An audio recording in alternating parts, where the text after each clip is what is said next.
Jey Uso has won the Intercontinental Championship, finally ending his singles drought for gold in the WWE, and he did it in a stellar main event match against Bron Breakker, the former champion, on the latest episode of Raw. But what is going on, guys? It is Ketch back with another video on the channel. If you're new around here, I do weekly wrestling content videos on this channel, so if you could like, share, and subscribe, that would be great. But let's get into why Jey Uso won the Intercontinental Championship.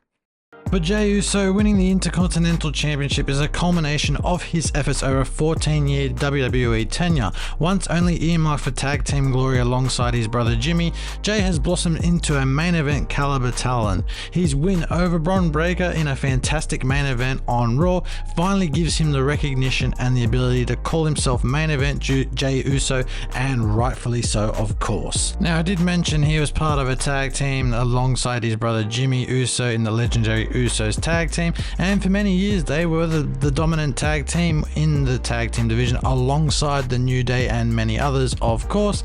But Jey Uso finally got his shot at being a single star when Jimmy out with injury and his cousin Roman Reigns being the tribal chief of then the Bloodline as Universal Champion. Jey Uso finally saw himself to be a single star and challenged the tribal chief to a series of matches, all of which Roman Reigns actually won. But nevertheless, Jey Uso did prove there was a single star there within himself. And of course, over the next few years as part of the Bloodline, him, Roman, Jimmy, Sami Zayn, Solo Sikoa, and Paul Heyman put the Bloodline on the map and made themselves a dominant force. And of course, when it was time for Jey to leave the Bloodline, he did so, becoming a main event level caliber talent and joining the likes of Cody Rhodes, Roman Reigns himself, of course, in the main event level scene, with which is where he did belong. However, one would suggest that the last 2 years of Jey Uso's career, specifically the back half of 2023 and so far all of 2024, he has been on a steady rise, climbing up the ranks on Raw,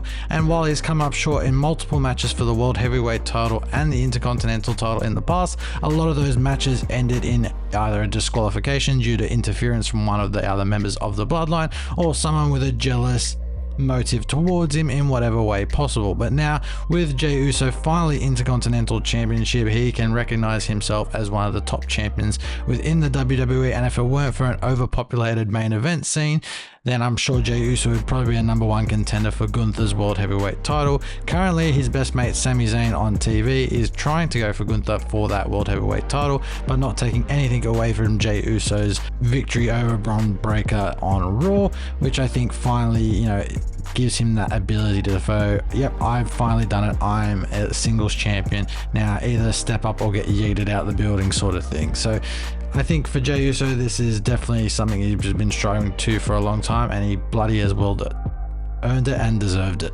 The thing with Jey Uso is, while he is a world-class talent, he also has that other aspect that is so important within the WWE, and it's the fact that his character always is very popular with the crowd and always knows how to get over with the crowd. He knows what they want, what makes them pop, and what gets them behind him. I think it's just that Jey Uso is such a people person, like a crowd person, that the crowd naturally vibes towards him, and I think that's what you see each and every week. It also helps that his theme music is very cooperative with the fans. He's got the yeet chant going that puts the hands up and down, and many people within the WWE and the commentators alike on every episode of Raw always seem to get involved with Jey Uso's entrance. None so more than the Backlash 2024 crowd, which really got involved with his entrance. Probably Jey Uso's best entrance of the year, probably of his life, to be perfectly honest, within the WWE. But yes, that is what I'm trying to say. His popularity has been so high and it's been soaring so promisingly that it needed a payoff, and I think his victory over Bron Breakker for the Intercontinental Championship is that payoff that the crowd and the fans deserve. And judging off the online reaction I saw, there was quite a few fans that were very happy with Jey Uso's victory. I'll put like sort of a collage here later just of some of the very high profile reactions to Jey Uso's win, but I think a lot of people wanted him to win that, and he deserved to win it, in my opinion.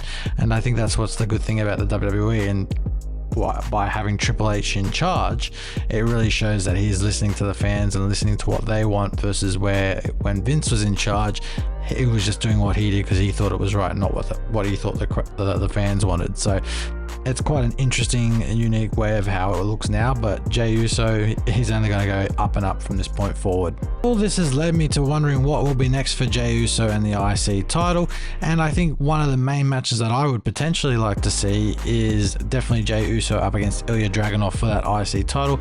Both of them have had fantastic matches in the past, and Jey has beaten Ilya in the past on a match on Raw, so I think that there's definitely a ledger to be squared there at some point in the future. I don't think it'll be straight away. I think there's also a match with Dominic Mysterio of the Judgment Day in there as well, and if I'm thinking in the future, I think that's potentially who Jey Uso will drop that title to at some point down the line, and I think it'll come with dirty means as well. And then there's also the Bloodline story in the background as well. Obviously Roman Reigns is fighting the Bloodline semi-alone with the begrudging help of Cody Rhodes, but I feel like Jimmy Uso will be coming back, and of course Paul Heyman as well, but I think Jey Uso will be inserted into this storyline somewhere. Obviously him winning the IC title wasn't really foreseen within the social media and IWC communities, but I think, you know, him being in that having that championship now is giving someone like Roman Reigns, who no longer has a championship, some jealous vibes, but at the same time wanting to be a champion again, which I'm thinking we'll probably